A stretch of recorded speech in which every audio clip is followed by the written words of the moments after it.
آ رہا ہے کہ جو ملتی ہیں دو بہت مشہور ہے، تیسری ذرا ایک شاذ رائے ہے، لیکن یہ کہ بہرحال جو بھی میں چاہتا ہوں کہ آپ کے علم میں آ جائے۔ قدر سے مراد ایک تو یہ ہے کہ یہ تقدیر الامور، یہ رات وہ ہے کہ جس میں ایک سال کے لیے مقادیر اور تقدیروں کا تعین ہے۔ اگرچہ ایک لفظ میں نے استعمال غلط کر دیا جملے میں، تعین تو وہ ہو چکا ہے ازل، اللہ تعالیٰ کے علم ازلی میں تو وہ چیزیں پہلے سے موجود ہیں، کب کس وقت کس شے کو ظہور پذیر ہونا ہے، کب کس وقت کس جگہ کون سا واقعہ ظاہر ہوگا، لیکن یہ ہے کہ وہ تو اللہ کا علم قدیم ہے، علم کی حد تک وہ علم قدیم ہے، وہ تو ہمیشہ سے شے جو ہے موجود ہے اللہ کے علم قدیم میں۔ لیکن یہ کہ ہر سال کا معلوم ہوتا ہے کہ جیسے ہمارے ہاں ایک مفہوم ہے بجٹ سیشن ہے، سال پر سال کچھ چیزیں معین کی جاتی ہیں، اس اعتبار سے ہر سال یہ ایک شب آتی ہے کہ جس میں اس سال سے متعلق امور فرشتوں کے حوالے کرتے ہیں۔ اس اصل جو ہے ام الکتاب سے یوں سمجھ لیجیے، ام الکتاب اب یہاں غلط استعمال کر رہا ہوں، اللہ تعالیٰ کا علم قدیم، اللہ تعالیٰ کے علم قدیم میں جو چیزیں معین ہیں، جو آنے والے سال کے لیے جو حالات، حوادث، واقعات جو بھی ظہور پذیر ہونے ہیں، ان کے بارے میں اللہ کے جن فیصلوں کی تنفیذ ہونی ہے وہ حوالے کر دی جاتی ہیں فرشتوں سے کہ وہ ان کو تنفیذ۔ یہ گویا کہ تقدیر کی رات لیلۃ القدر، یعنی وہ رات جس میں تقدیر الامور، تمام معاملات جو ہیں ان کا معاملہ طے کر دیا جاتا ہے، اور اس کی تائید ہوتی ہے وہ سورہ دخان کی آیت سے فیہا یفرق کل امر حکیم، اور اس آیت میں جو لفظ آیا وہ بہت پیارا آیا، یفرق، اس رات سے ہر بات جو پختہ ہے وہ جدا کر دی جاتی ہے۔ فرق کے معنی جدا کر دینا، فرق الگ کر دینا، فرق کے معنی ہے کسی شے کے ٹکڑے کر دینا، وہ فرق ہے۔ فرقوا دینہم، انہوں نے اپنے دین کے ٹکڑے کر دیے، کسی شے کو، کسی جز کو کل سے جدا کرنا، یہ فرق ہے۔ تو معلوم ہوا فیہا یفرق کل امر حکیم، میں آج سوچ رہا تھا تو انگریزی کا ایک لفظ بہترین ذہن میں آیا، ایشو ہو جاتا، ایک شے ایشو کرنا، اب یہ آرڈر ایشو ہو گیا ہے علم قدیم میں، اللہ تعالیٰ کا وہ علم قدیم جو ازلی ہے، اس میں تو وہ چیزیں ہیں، لیکن اس سال کے لیے وہ آرڈر ایشو کر دیے گئے، فیہا یفرق کل امر حکیم امرا من عندنا، ہمارے پاس سے وہ معاملات کا معاملہ جو ہے فیصلہ ہوتا ہے، کوئی اور طاقت نہیں ہے فیصلہ کرنے، وہ فیصلے ہمارے ہی ہیں، ہمارے ہی پاس سے وہ فیصلے جو ہے صادر ہوتے ہیں۔ لیکن یہ کہ اس شب میں لیلہ مبارکہ سے کہا گیا انا انزلناہ فی لیلۃ مبارکۃ انا کنا منذرین فیہا یفرق کل امر حکیم امرا من عندنا انا کنا مرسلین، وہ ہمارے پاس سے وہ فیصلے جو ہے وہ صادر ہو کر اور حوالے کر دیے جاتے ہیں، گویا کہ آپ کہتے ہیں آرڈر ایشو ہو گئے، آپ کے تبادلے کے یا آپ کی ترقی کا جو حکم ہے ایشو ہو گیا۔ تو یہ گویا کہ یہ ایک سال کا معاملہ، اور اس کے ساتھ یہ نوٹ کر لیجیے قرآن حکیم میں معلوم ہوتا ہے کہ اللہ تعالیٰ کے ہاں سے یہ فیصلے جو ہیں قضاء و قدر کے اور جو بھی اللہ کے احکام ہیں ان کی تنفیذ، تدبیر امر، اس کے لیے بھی کئی لیول ہوا ہے۔ چنانچہ سورہ سجدہ میں جو فرمایا گیا وہ تو یہ ہے کہ 1000 سال کا معاملہ طے ہو جاتا ہے، یدبر الامر من السماء الى الارض ثم يعرج الیہ فی یوم کان مقدارہ الف سنۃ مما تعدون، تمہاری تعداد اور تمہاری گنتی اور تمہارے حساب اور تمہارے تقدیر سے جو 1000 سال بنتے ہیں، اللہ تعالیٰ کی تدبیر امر اس کے حساب سے ہوتی ہے، اور پھر اس کی تکمیل کے بعد پھر ملائکہ جو ہے اس کی جو رپورٹ ہے وہ لے کر اللہ تعالیٰ کے حضور میں حاضر ہے۔ یہ کہا جا سکتا ہے کہ جیسے ہم یہ سمجھتے ہیں کہ 7 آسمان، ان 7 آسمانوں کے ساتھ اللہ تعالیٰ کا یہ جو تدبیر امر کا معاملہ ہے کہ جو سمائے دنیا ہے اس پر وہ سالانہ ایشو ہو رہے ہو احکام قضاء و قدر کے، اور وہی ہے کہ جو پھر اس سال کے دوران ان کی تنفیذ ہو جائے، اور اگر اس سے آگے 100 برس کی کوئی پلاننگ ہے تو وہ دوسرے کہیں آسمان پر، اور اس سے اوپر اگر کوئی 1000 برس کی پلاننگ ہے تو وہ اس سے کہیں اوپر کے آسمان پر، اور اگر اس سے اوپر 10,000 برس کی جو پلاننگ ہے تو اس سے اوپر کے آسمان پر۔ یہ سارے معاملات ہیں، ممکن ہے یہ عالم امر کی وہ باتیں ہیں جن کو صحیح طور پر سمجھنا ہم صرف اشارات کے حوالے سے کوئی دنیا کا تصور قائم کر سکتے ہیں کہ قرآن ایک طرف یہ کہہ رہا ہے یدبر الامر من السماء الى الارض ثم يعرج الیہ فی یوم کان مقدارہ الف سنۃ مما تعدون۔ سورہ معارج میں یہ بھی ہے تعرج الملائکۃ والروح الیہ فیہا، اس میں فی یوم کان مقدارہ 50,000 50,000 برس کا بھی ہے۔ تو ہو سکتا ہے کہ ان تمام مختلف درجہ بدرجہ جو تدبیر امر کے فیصلے اللہ کی طرف سے حکمت الہی اور علم الہی سے جن چیزوں کا کہ ایشو ہو رہا ہو، جس کے احکام صادر ہو رہے ہو، وہ بھی درجہ بدرجہ ہو، اور یہ جو ہے سمائے دنیا پر یہ ایک سالانہ جو ہے نظم اس کا قائم ہو، اور اس کے حوالے سے فرشتوں کو جو اس دنیا کے فرشتے ہیں جو یہاں پر تنفیذ امر کی جو خدمت ہے اس پر معمور ہے ان کے حوالے کر دیا جاتا ہے۔ تو ایک رائے میں نے عرض کی کہ قدر سے مراد تقدیر، کہ یہ رات جو ہے تقدیر الامور کی رات ہے، تمام جو امور ہیں ان کے مقادیر، ان کی تعلیم، ان کے بارے میں اللہ تعالیٰ کے احکام جو ہے ان کا ایشو ہو جاتا ہے۔ ایک رائے یہ ہے کہ یہ قدر سے مراد ہے قدر و منزلت، اونچا رتبہ، علو شان، منزلت اور شرف۔ اب اس کی تائید ہوتی ہے، معلوم ایسا ہوتا ہے کہ یہ دونوں باتیں تو بیک وقت جو ہے مراد ہے، اسی لیے میں نے کہا یہ دونوں اقوال بہت مشہور بھی ہیں، اور میرے نزدیک یہ دونوں ہی اس میں یہ ذو معنی لفظ کے طور پر یہاں استعمال ہوا، یہ دونوں ہی مراد ہیں۔ یہ رات خود اپنی جگہ پر بھی بجائے خود، جسے ہم کہتے ہیں بجائے خود بھی بہت قدر و منزلت کی رات ہے، اور اس شب میں 1 سال کے معاملات جو ہیں وہ فرشتوں کے حوالے کرتے ہیں۔ اس اعتبار سے اس کو کہا گیا لیلہ مبارک، انا انزلناہ فی لیلۃ مبارک، یہ خود مبارک ہے، اس کے اندر برکت ہے، اس کے اندر عظمت ہے، اس کی اپنی شان بلند ہے، علو مرتبت کی حامل ہے یہ رات۔ یہ دو مفہوم جو ہے جب میں نے جیسا کہہ کیا یہ تو بہت کثرت کے ساتھ ہے اور یہی زیادہ مشہور بھی ہے،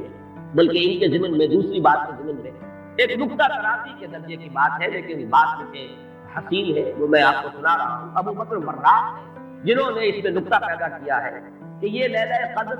قدر اس لیے ہے لأنہ نزل فیہا کتاب ذو قدر علی لسان ملک ذی قدر علی امت لہا قدر۔ یہ تین انہوں نے قدر جمع کیے ہیں کہ یہ اس لیے اس کو لیلۃ القدر کہا گیا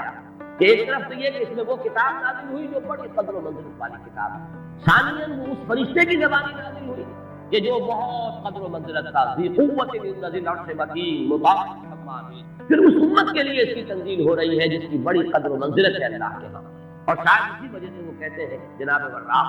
کہ شاید اسی وجہ سے لفظ قدر جو ہے اس سورہ مبارکہ میں 3 مرتبہ آیا،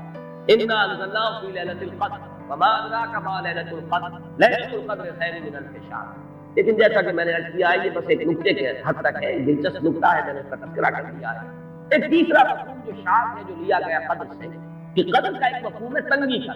جیسے کہ سورۃ الفجر میں ہم پڑھ چکے ہیں فاما الانسان اذا ما ابتلاه ربه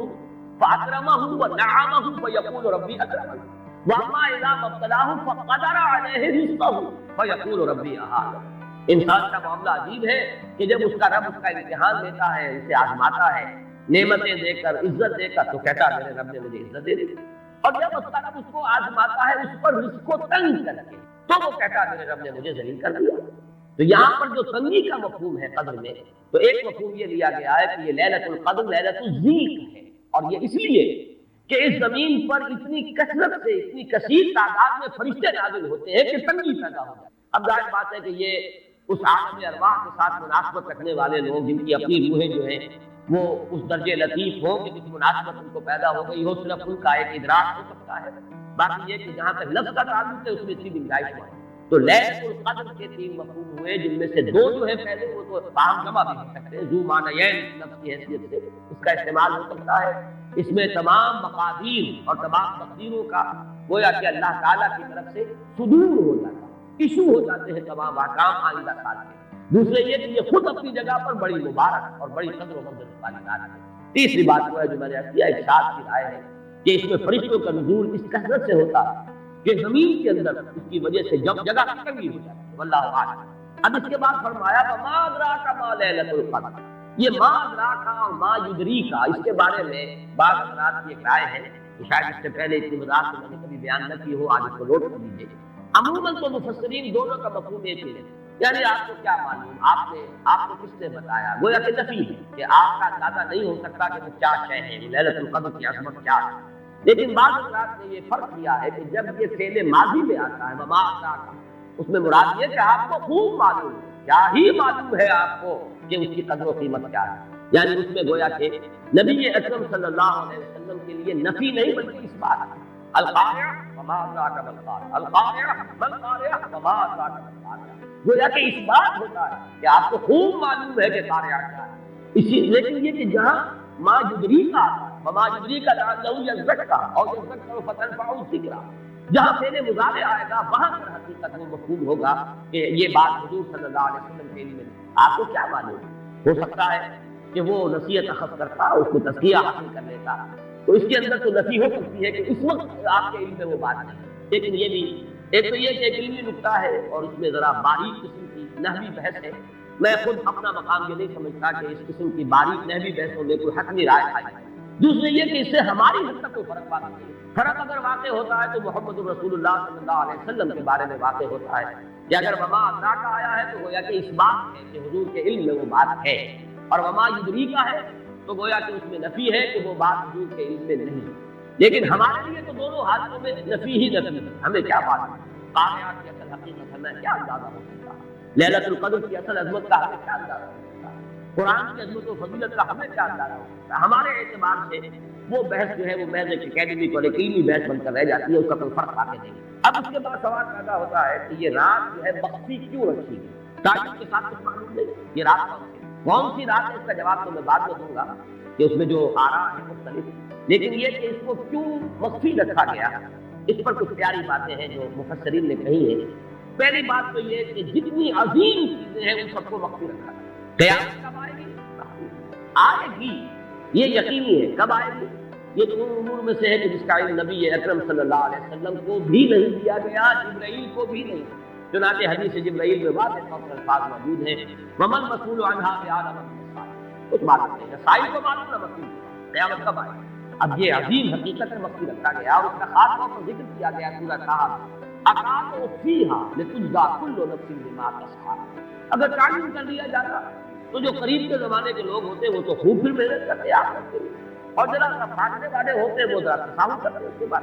اس کو رکھا گیا ہے، تلوار لٹکی ہوئی ہے، کسی بھی وقت گر سکتی ہے، جیسے گلوٹین کبھی اگر آپ نے دیکھا ہو جس طریقے سے کچھ کٹورا گرتا ہے کسی بھی وقت گر سکتی ہے، لہٰذا ہر وقت چوکس رہو، چوکس میں رہو، جیسے کہ صحابہ اکرام کی شان معلوم ہوتی ہے بعض روایات سے کہ ذرا تیز ہوا چلتی تھی تو وہ سمجھتے تھے قیامت۔ اس درجے استعزاز تھا آساب کے اوپر، اس کا اتنا اثر تھا کہ ذرا تیز جھکڑ چلا اور انہوں نے سمجھا قیامت۔ تو اس طریقے سے قیامت کو مخفی رکھا گیا۔ أَقَامُوا فِيهَا لِتُجْزَىٰ كُلُّ نَفْسٍ بِمَا كَسَبَتْ۔ نہ آج سے 100 برس پہلے والوں کو معلوم تھا کہ قیامت کب آئے گی، نہ آج والوں کو معلوم ہے، نہ اگر ابھی دنیا کی عمر ہے ابھی 100 برس اور تو قیامت سے ایک دن پہلے بھی شاید یقینی طور پر معلوم نہ ہو سکے کہ کل قیامت آ رہی ہے، تاکہ ہر وقت جو ہے امتحان اتنا ہی شدید رہے، اتنا ہی کڑا امتحان رہے ہر ایک کے لیے، لِتُجْزَىٰ كُلُّ نَفْسٍ بِمَا كَسَبَتْ بِمَا يَسْعَىٰ، تاکہ ہر بھی نفس کو بدلہ ملے اس کی سعی کے مطابق۔ اسی طریقے سے موت کا وقت معلوم نہیں، وَمَا تَدْرِي نَفْسٌ بِأَيِّ أَرْضٍ تَمُوتُ،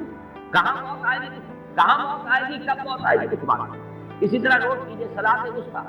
حافظوا علی الصلوات والصلاۃ الوسطیٰ، معین نہیں، اس کے لیے آراء اکثر آراء جمع ہو گئی ہے صلاۃ العصر کے بارے میں، لیکن تعین سے حتمی طور پر یہ کہہ سکتے یہ رائے ہے کہ کوئی بھی معین نہیں، تمام نمازیں جو ہے وہ صلاۃ الوسطیٰ کے حکم میں بہترین نماز، کوشش کرو کہ پوری محافظت کرو، صرف نماز کی نہیں بہترین نماز، ہر نماز ہماری بہترین نماز ہوگی، ہر روز روز عید ہو، ہر شب شب برات، اگر اللہ تعالیٰ کے ساتھ کوئی قلبی ربط ہے تو ہر دن جو گزر رہا ہے وہ روز عید ہے، اور ہر شب جو گزر رہی ہے وہ شب برات۔ لیکن اگر وہ کہ انسان کو غفلت میں اس کے قلب پر طاری ہے تو وہ عید کا دن بھی اس کے لیے ایک عام دن ہے، اور شب برات بھی اس کے لیے ویسی ہی ایک رات ہے جیسی کہ ہر روز آتی ہے اور چلی جاتی ہے۔ اس اعتبار سے اس کو بھی خاص جو ہے معین نہیں کیا گیا صلاۃ الوسطیٰ کو۔ اسی طرح بعض روایات میں جو آتا ہے اس میں آپ اللہ کا ایک نام ایسا ہے کہ اس کے واسطے سے اللہ سے جو بات مانگی جائے وہ رد نہیں، لیکن وہ کون سا نہیں بتایا گیا۔ اقوال ہے، اندازے ہیں، حی و قیوم پر زیادہ، حی و قیوم پر زیادہ لوگوں کا جو ہے وہ اجماع ہوا ہے، لیکن یہ کہ یقین سے نہیں ہے۔ تو اسی میں اس کو بھی نوٹ کر لیجئے کہ اس کو مخفی رکھا گیا ہے لیلۃ القدر کو۔ لوگ زیادہ سے زیادہ محنت کریں، زیادہ سے زیادہ مشقت کریں، اس کے لیے جو بھی اس کی قدر و منزلت سے کسی درجے میں آگاہ ہے، وہ اگر معین ہی ہو جاتا کہ ایک شب یہ ہے تو پھر تو سب کے سب اس رات میں محنت کر لیتے، باقی راتیں جو ہے وہ پھر سونی اور ویران گزرتی۔ لیکن یہ کہ مطلوب یہ ہے کہ زیادہ سے زیادہ راتیں آباد ہوں، زیادہ سے زیادہ راتوں میں ذکر ہو، عبادت ہو، دعا ہو، اس لیے اس کو مخفی رکھا گیا۔ یہ حکمت۔ اس میں بھی ایک عجیب نکتہ ہے جو امام راضی رحمۃ اللہ علیہ نے بیان کیا ہے، اور حوالہ آپ نے نہیں دیا اس حدیث کا، لیکن ایک روایت کے حوالے سے بات بیان کی کہ اس کے ظاہر نہ کرنے میں بھی اللہ کی ایک شفقت اور رحمت ہے بندوں کے، اس لیے کہ اس کی قدر جتنی زیادہ ہے اتنی ہی اس کی ناقدری پر سزا ہوگی۔ اگر معلوم ہو کہ یہ شب ہے اور اس کی ناقدری کو انسان کرے تو گویا کہ پھر وہ اتنا ہی زیادہ مورد عقاب اور مورد سزا بن جائے۔ اس کے لیے ایک بڑا پیارا واقعہ نقل کیا امام راضی نے کہ حضور صلی اللہ علیہ وسلم حضرت علی رضی اللہ تعالیٰ عنہ ایک روز مسجد میں داخل ہوئے، ساتھی آئے ہیں، دیکھا کہ ایک شخص سو رہا ہے، نماز کا وقت ہو چکا تھا۔ حضور نے حضرت علی سے فرمایا کہ اسے جگا دو، اسے ہوش میں لے آؤ تاکہ وضو کرے، نماز کے لیے تیاری کرے۔ حضرت علی نے انتصار امر کیا، جا کر جگا دیا، لیکن پھر ایک سوال کیا کہ حضور آپ کو خود نیکی کے کاموں میں بہت سبقت فرمانے والے ہیں، سباق بالخیر، یہ لگا سبقت کرنے والے بہت کثرت کے ساتھ، تو آپ نے یہ جو ہے یہ کام خود کیوں نہیں کرا اور مجھے کیوں اس کے لیے آپ نے حکم دیا؟ آپ بھی اسے جگا سکتے، آپ نے فرمایا کہ تم اس کی حکمت کو سمجھ لو، میرے جگانے پر اگر وہ نہ جاگتا اور انکار کر دیتا تو کفر ہو جاتا، اور تمہارے جگانے پر اگر کوئی تساہل سے بھی وہ کام دیتا تو وہ کفر نہ۔ یہ فرق ہے کہ اللہ تعالیٰ کی طرف سے ایک شفقت ہے کہ حضور صلی اللہ علیہ وسلم جگاتے اور کسی درجے میں وہ انکار کر دیتا۔ کبھی ایسا بھی ہوتا آدمی نیند میں ہے اور وہ کہتا جاؤ جاؤ میں مجھے آرام کرنے دو، تو اگر میرے ساتھ یہ معاملہ ہوتا تو وہ کفر کے درجے کو پہنچ جاتی بات، لیکن اگر تمہارے ساتھ یہ معاملہ ہو بھی جاتا تو اس درجے شدید نہ ہوتا۔ تو گویا کہ حضور نے اس شخص پر شفقت کے اعتبار سے یہ شکل اختیار کی کہ خود نہیں جگایا، بلکہ یہ کہ حضرت علی رضی اللہ تعالیٰ عنہ کو حکم دیا کہ اسے جگانا۔ تو یہ نقطہ کہ لیلۃ القدر کے اخفاء میں یہ بات بھی ہے کہ اگر اس کو عیاں کر دیا جاتا، معین کر دیا جاتا، تو پھر جو لوگ اس سے غافل رہتے پھر وہ بہت سخت ناقدری کا ارتکاب کرتے اور بڑی سزا کے متوجہ۔ اب آپ کو چھٹی بحث ہے کہ وہ رات کون سی؟ اگرچہ ایک رائے شاذ یہ بھی ہے کہ وہ رمضان سے باہر کی رات بھی ہو، لازم نہیں ہے کہ رمضان ہی کی کوئی شب ہے۔ اس میں چونکہ بعض حضرات نے ایک روایت کی وجہ سے یہ جسے ہم شب برات کہتے ہیں، لیلۃ البراۃ، یہ شعبان کی 15ویں شب، درمیانی شب، اور اس کے بارے میں ایک روایت موجود ہے حضرت عائشہ صدیقہ رضی اللہ تعالیٰ عنہا کی کہ رات کے وقت ان کی آنکھ کھلی اور وہ باری آپ ہی کے پاس شب باقی تھی حضور کی، تو حضور موجود نہیں، تو تشریف بھی کہاں گئے؟ تو جب تلاش کی تو معلوم ہوا کہ حضور جنت البقیع قبرستان میں پہنچے ہوئے ہیں اور وہاں آپ ان کے لیے جو بھی وہاں دفن ہے ان کے لیے استغفار کریں۔ جب پوچھا گیا معاملہ کیا، تو آپ نے فرمایا یہ بڑی عظیم رات ہے اور اس رات میں فوت ہونے والوں کا فیصلہ ہو جاتا ہے، پیدا ہونے والوں کا فیصلہ ہو جاتا ہے۔ تو اب وہ بھی ایک لیلہ مبارک ہے، اسی وجہ سے بعض لوگوں نے وہ جو سورہ دخان کی ابتدائی آیات ہے انا انزلناہ فی لیلۃ مبارک، اس کو محمول کیا ہے اسی رات پر کہ جو جس کو ہم شب برات کہتے ہیں اپنی عام اصطلاح میں، لیلۃ البراۃ سے عربی میں کہا جاتا ہے۔ برات کے معنی کسی کا چھٹکارا پا لینا۔ یہ شب برات جو ہے وہ برات شادی والی برات نہیں ہے، بلکہ یہ برات کا لفظ ہے عربی زبان کا، جو ہمارے یہاں غلط العام میں برات شب برات بن گیا ہے۔ برات برات من اللہ ورسولہ، جو سورہ برات کا پہلا لفظ ہے کہ چھٹکارا پانا، کہ وہ رات بھی ایسی ہے کہ اس میں انسان استغفار کرے اور اللہ تعالیٰ سے اپنے گناہوں کی معافی مانگے تو اپنے آپ کو جہنم سے چھٹکارا دلا سکتا ہے، وہ شب برات۔ اس اعتبار سے کچھ لوگوں نے گمان کیا کہ شاید لیلۃ القدر اور لیلہ مبارکہ اس حدیث کی روح سے وہی شب ہے، وہ ظاہر بات ہے کہ خارج از رمضان مبارک، اور یہ کہ اس کے علاوہ بھی بات آ رہا ہے، لیکن یہ آرا جو ہے شاذ کے، میں یہ کہہ سکتا ہوں کہ تقریباً اجماع ہے اس پر کہ یہ رات رمضان مبارک ہی کی ہے۔ اس کی دلیل ایک تو یہ کہ القرآن مفسر و بعض العبادات کے اصول کے مطابق قرآن مجید کے اندر سورہ بقرہ میں واضح کر دیا گیا شہر رمضان الذی انزل فیہ القرآن، رمضان مبارک کا مہینہ وہ ہے کہ جس میں قرآن نازل کیا جائے، اور یہاں فرمایا انا انزلناہ فی لیلۃ القدر، ہم نے اس کو اتارا ہے لیلۃ القدر۔ ان دونوں کو جوڑیے تو اس کا ایک لامحالہ جو ایک انیویٹیبل رزلٹ نکلتا ہے وہ یہی ہے کہ یہ لیلۃ القدر رمضان مبارک۔ دوسری اس کی تائید ہوتی ہے وہ مشہور حدیث جس کو الحمدللہ کہ ہم نے بہت عام کیا ہے، رمضان مبارک کی آمد سے قبل کوشش ہوتی ہے ہر سال جو ہے اس کی یاد دہانی کرا دی جائے۔ ایک طویل خطبہ جو حضور نے دیا تھا، خطبنا رسول اللہ صلی اللہ علیہ وسلم فی آخر یوم من شعبان، یہ حضرت سلمان فارسی رضی اللہ تعالیٰ عنہ سے مروی ہے کہ حضور نے شعبان کے آخری دن ہمیں خطبہ ارشاد فرمایا، یا ایھا الناس قد اظلکم شہر عظیم شہر مبارک شہر فیہ لیلۃ خیر من الف شہر، لوگوں آگاہ ہو جاؤ، تم پر ایک بہت مبارک مہینے نے، بڑی عظمت والے مہینے نے سایہ کر دیا ہے، سایہ فگن ہو گیا ہے تم پر ایک مہینہ جو بڑی عظمت والا ہے، شہر العظیم جو بڑی برکت والا ہے، شہر المبارک۔ اور تیسرا جملہ اس میں یہی ہے شہر فیہ لیلۃ خیر من الف شہر، وہ مہینہ کہ جس میں ایک رات وہ بھی ہے کہ جو 1000 مہینوں سے افضل۔ ان دونوں چیزوں کے حوالے سے تقریباً دلائل بھی موجود ہے، اور ویسے یہ کہ جیسا کہ میں عرض کر چکا ہوں اجماع ہے کہ یہ رمضان مبارک ہی کی ایک شب ہے۔